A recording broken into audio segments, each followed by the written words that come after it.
RJ Rasel ভূত.com YouTube চ্যানেলে আপনাদের সবাইকে স্বাগত জানাচ্ছি। আমি রাসেল। আশা করছি আপনারা সবাই ভালো আছেন এবং ভালোর দলে আছেন।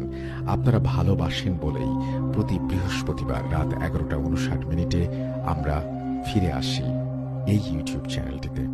আমরা চাই আপনারা প্রতিনিয়ত জেনে যান কোন ঘটনাটি আজকে আমরা শোনাবো আপনাদেরকে, আর সেই জন্যই আমাদের এই চ্যানেলটি আপনারা সাবস্ক্রাইব করুন। আমাদের ঘটনাগুলি যদি আপনাদের ভালো লাগে তাহলে অবশ্যই লাইক দিন, কমেন্ট করুন এবং শেয়ার করুন। আর সেই সাথে সব সময় আপডেট পেতে আপনারা আমাদের ইউটিউব চ্যানেলটি সাবস্ক্রাইব করুন। আশা করছি আজকের এপিসোডটি আপনাদের ভালো লাগবে।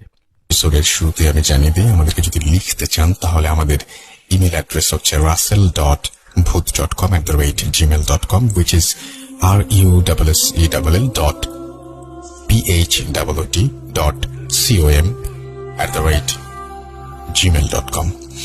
আপনার নাম, ঠিকানা এবং ফোন নাম্বার সহ আপনার জীবনে ঘটে যাওয়া বা আপনার জানা সেরা ঘটনা লিখে পাঠান আমাকে। ঘটনার শুরুতে অবশ্যই উল্লেখ করুন যে ঘটনাটি আপনি স্টুডিওতে শেয়ার করতে চান, নাকি আপনি চান আপনার ঘটনা আমরা পড়ে শোনাই। কথা শুনতে চান না হয়তো কেউই, সবাই শুনতে চান ঘটনা। আমরা সরাসরি তাহলে প্রথম ঘটনাটিতে চলে যাই। যেভাবে লিখেছেন আমি সেভাবেই পড়ার চেষ্টা করছি। আসসালামু আলাইকুম রাসেল ভাই, জানি না কেমন আছেন। আপনি যেহেতু সবসময় ভালো থাকেন তাই আশা করি ভালোই আছেন। আপনি আমাদের পাশে আছেন, এই জন্য আপনার প্রতি কৃতজ্ঞতা প্রকাশ করছি।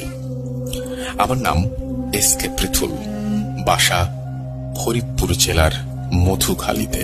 আমার এক বন্ধুর ঘটনা সিলেক্ট হওয়ায় আমি আমার সাথে ঘটে যাওয়া ঘটনা শেয়ার করছি। সবাই মনে করেন, ইস, আমার সাথে যদি প্যারানর্মাল কিছু ঘটত। কিন্তু বিশ্বাস করুন, যার সাথে ঘটে সে বোঝে যে তার জীবনের উপর দিয়ে কি কালো মুহূর্ত বয়ে গেছে এবং ছাপ স্বরূপ রেখে যায় অনেক কিছু। আগে একটা ছোট্ট কথা বলতে চাই, এরপরে তিনি কিছু কথা বলেছেন যে কথাগুলো আমি না হয় নাই বললাম, বরং আমি সরাসরি চলে যাই ঘটনাতে। তিনি লিখছেন, আপনাকে ধন্যবাদ জানিয়ে শুরু করছি ঘটনা। প্রায় 2 বছর আগের ঘটনা।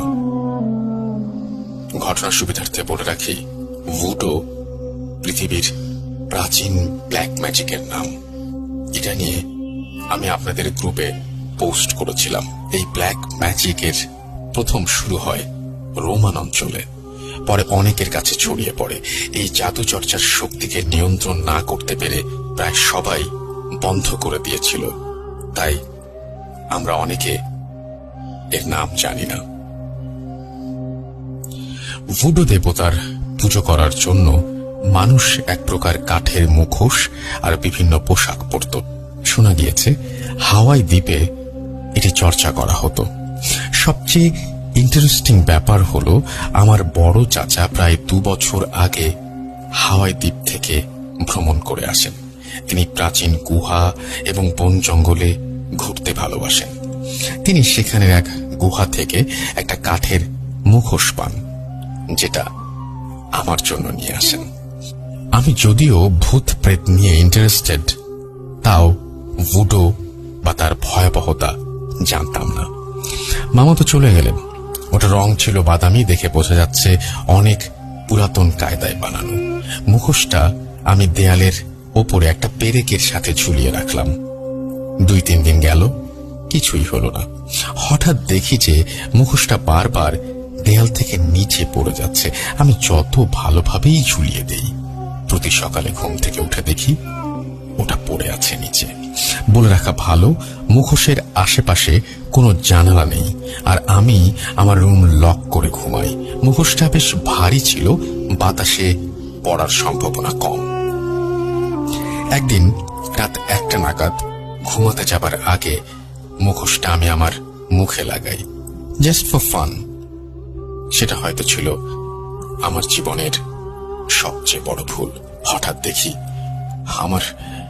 আমার গা হাত পা অবশ, কথা বলতে পারছি না। যেভাবে বিছানা থেকে পা ঝুলিয়ে বসে আছি তেমন ভাবেই স্থির হয়ে বসে আছি, যেন মনে হচ্ছে আমার দেহ হতে আমার আত্মা ত্যাগ করেছে। আমি মুখোশের মধ্যে অন্য একটা জগৎ দেখতে পাই। দেখি দুইজন বড় সড় আকৃতির লোক। সময়টা দেখে মনে হলো প্রায় 1000 বছর পুরনো। তাদের একজনকে দেখে সর্দার গোছের লাগছিল। সে পড়েছিল আমার মুখোশটা, আর একজন অন্য ধরনের মুখোশ পরে আছে। তারা দুজনেই মন্ত্র পড়ছে, বিভিন্ন অঙ্গ ভঙ্গিতে নাচতে নাচতে তারা তাদের দেবতার পুজো করছে। আমি মুখোশের মধ্যে সব দেখতে পাচ্ছি, কিন্তু না পারছি মুখোশটা ছুঁড়ে ফেলতে, না পারছি চিৎকার করতে।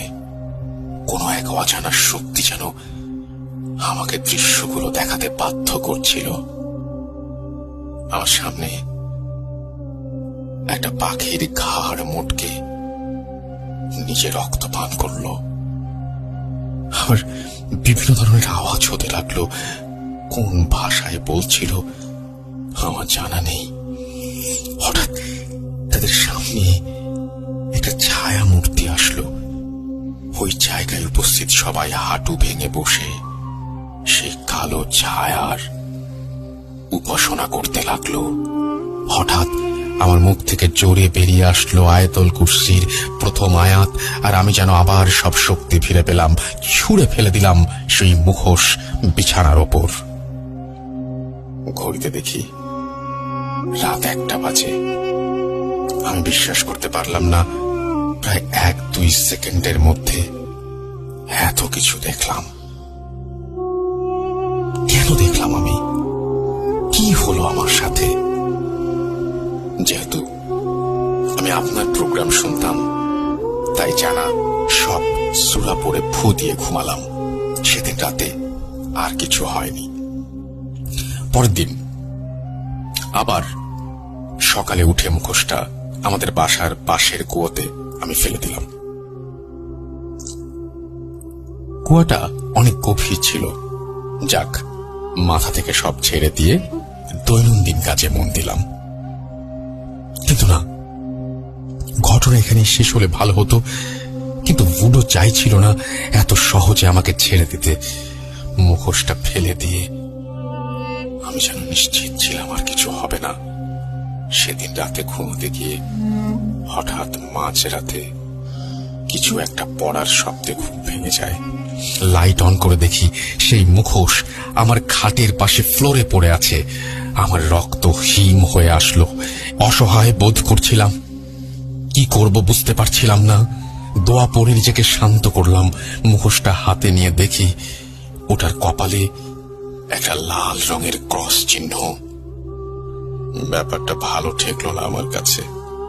বলে রাখা ভালো, প্রথম অবস্থায় মুখোশের কপালে 3টা ক্রসের চিহ্ন ছিল, যেটা শুধু খোদাই করা ছিল।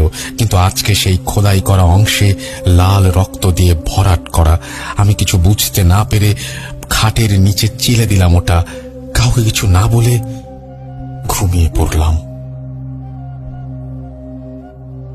বাসার সবাই জানতো আমি আপনার প্রোগ্রাম শুনি, তাই কেউ বিশ্বাস করল না। ঘুমানোর 1 ঘন্টা পরে হঠাৎ আমার দম বন্ধ হয়ে আসে। কেউ যেন আমার গলা টিপে ধরে। চোখ খুলে দেখি একজন বড় আকৃতির লোক। লোক নয়, এ তো সেই জন যাকে আমি মুখোশের ভেতরে দেখেছিলাম বুড়ো শয়তানের উপাসনা করতে। কিছু বুঝে ওঠার আগে ও আমার গলা ধরে বিছানা থেকে শূন্যে তুলে দিল। আমি জানা সকল দোয়া পড়তে লাগলাম আর বললাম, আল্লাহর নামে বলছি, তুমি যাই হও আমাকে ছেড়ে দাও। সাথে সাথে ধপাস করে আমি বিছানায় পড়ে গেলাম। আমি জোর দিয়ে বলতে পারি আমি স্বপ্ন দেখিনি। শব্দে আমার মা বাবা জেগে ওঠে। আমি আমার রুমের দরজা খুলে বললাম খাট থেকে আমি পড়ে গিয়েছি। সকালে দেখি আমার গলায় আঙুলের দাগ পড়ে গিয়েছে। মা বাবা এইবার ভালো করে আমাকে জেরা করতে শুরু করলো এবং জানতে চাইল কি হচ্ছে। আমি বললাম ও কিছুটা, বাদ দাও। আমি সেদিন মুখোশটাকে আমার বাসা থেকে অনেক দূরে একটা নদীতে ফেলে দিয়ে আসি। সেদিন রাতে আবার এক জিনিস, মাঝরাতে উঠে দেখি মুখোশটা আবার আমার বেডের পাশে। এবার দেখলাম 2 নম্বর ঘরে লাল ক্রস। তবে কি আমার সাথে আরো খারাপ কিছু ঘটতে চলেছে? এই কথা ভেবে আমি দোয়া দরুদ পড়ে ঘুমাই। ঘুম আসছিল না, শুধু মনে হচ্ছিল এই কেউ এসে গলা চেপে ধরলো। প্রায় ভোর রাতে আমার ঘুম আসে। ঘুম আসার সাথে সাথে দেখি আবার দম নিতে পারছি না। চোখ খুলে দেখি এইবার আগের মতো একজন নয়, 2 জন লোক আমার রুমে। একজন আমার গলা চেপে ধরেছে, আর একজন মুখ। লক্ষ্য করলাম এই সেই সর্দার যাকে আমি মুখোশ পরা অবস্থায় দেখেছিলাম। আর তার সাথে আগের রাতের লোকটি। এইবার সূরা পড়তে পারছি না, নিশ্চিত মরে যাব। কিন্তু হঠাৎ ফজরের আজান আসা মাত্রই সব নিস্তব্ধ। আল্লাহকে শুকরিয়া জানিয়ে দৌড়ে গেলাম বাবার ঘরে। সব বললাম খুলে। আমার গলায় এবং মুখে চেপে ধরার দাগ পড়ে গেছে। বাবাকে বললাম যে একজন কবিরাজকে ডাকতে, যার ভূত প্রেত নিয়ে অভিজ্ঞতা আছে। তিনি দেরি না করে পাশের এলাকা থেকে মঞ্জু মিয়া নামক মজনু মিয়া নামক এক তান্ত্রিক ফকিরকে ডেকে নিয়ে আসলেন। দেখতে পেটে, চুলে জট, মুখে হালকা দাড়ি। সে এসে মুখোশটা দেখলো, দেখে বলল এর মধ্যে শয়তান রয়েছে, কিন্তু সে একে তাড়াতে পারবে। এই বলে সে তার ঝোলা থেকে কাফনের কাপড়ে পেঁচিয়ে মুখোশটা নিয়ে গেল আর আমার বিছানার চারপাশে তাবিজ বেঁধে দিয়ে গেল। বলে রাখা ভালো, মজনু মিয়া কুফরি কালাম এবং কালো জাদু করে রোজগার করতেন। তাই তার কাছে মাথার খুলি, কাফনের কাপড়, স্টিলের তৈরি বাক্স থাকত। মজনু মিয়া বেশ ভালো পরিমাণ অর্থ নিয়ে বিদায় হলেন। মনে হলো সব বুঝি ঠিক হয়ে গেছে। সেদিন রাতের বেলায় দেখি মজনু মিয়া খারাপ উদ্দেশ্যে মুখোশটা নিয়ে গিয়েছিল। আমি স্বপ্নে দেখেছিলাম সে চেয়েছিল মুখোশের শয়তানটাকে বশ করবে। তাই সে মুখোশটা সামনে রেখে মন্ত্র পড়া শুরু করলো। কিছুক্ষণ পর তার সামনে সেই কালো ছায়ার অবয়ব আসে, যাকে আমি প্রথমবার মুখোশের মধ্যে দেখেছিলাম। সে অট্ট হাসি দিয়ে কিছু একটা বলে যে তাকে উপাসনা করা যায়, তাকে বশ করা সম্ভব নয়। এই বলে শয়তানটা মজনু মিয়াকে হত্যা করে। সাথে সাথে আমার ঘুম ভেঙে যায়। উঠে দেখি মুখোশটা আমার মুখ বরাবর মশারির ওপরে। মুখটার চোখ দিয়ে রক্ত পড়ছে গলগল করে। আমার পুরো মুখ রক্তে ভিজে গিয়েছে। ভালো করে লক্ষ্য করলাম এইবার ওটার কপালে 3টা ক্রস। এবার আমি নিশ্চিত আগামী রাতে 3 জন লোক আসবে আর আমাকে মেরে ফেলবে। আমি কিছুক্ষণ পরে স্বপ্নের কথা সবাইকে বললাম। আব্বু সেই মজনু তান্ত্রিককে ফোন দেয়, কিন্তু পাওয়া যায় না। পরে খোঁজ নিয়ে জানতে পারি সে অজানা কারণে সে রাতেই মারা গেছে। দুর্ভাগ্যবশত আমাদের পৃথিবীতে অনেক কিছু থাকা সত্ত্বেও মজনু মিয়া কুফরি নিয়ে কাজ করত, এজন্য তাকে জীবন দিতে হলো। কেন করে এরা মজনু মিয়ার মতন কুফরি কালাম? কেন তারা ব্ল্যাক ম্যাজিক দ্বারা খারাপ কাজে লিপ্ত হন জানি না। এবার কোনো রিস্ক না নিয়ে বড় মসজিদের ইমাম সাহেবকে আব্বু ডেকে আনলেন। তিনি সন্ধ্যায় আসলেন। তিনি মুখোশটা নেড়ে চেড়ে দেখলেন, তারপর বললেন, আজকে কিছু হবে না, আমি এটা নিয়ে যাচ্ছি। কালকে ফজরের নামাজের পরে এইটাকে শেষ করতে হবে। আমি ইমাম সাহেবকে বললাম ক্রস 3টার কথা, আর বললাম আজকে যদি 3 জন আবার আসে এই ঘরে। তিনি বললেন, রাতে সজাগ থাকো, তাদের সাথে দেখা পেলেই আয়াতুল কুরসি পড়বে। আমি জিন দ্বারা তোমার ঘরে নজর রাখবো। আমি তার কথা মতো সেই রাতে সজাগ থাকি।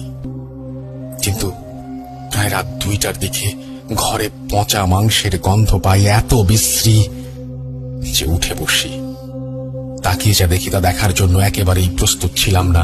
এইবার সেই সর্দার, আগের রাতের সেই লোক, আর একটা বড় ছায়া। তবে এই ছায়াটাই কি সেই ফুটো শয়তান? আমি কিছু না ভেবে দোয়া পড়তে শুরু করলাম। মনে বিশ্বাস ছিল আল্লাহর চাইতে শক্তিধর কেউ নেই, তাই তিনি আমাকে রক্ষা করবেন এই অশুভ শক্তির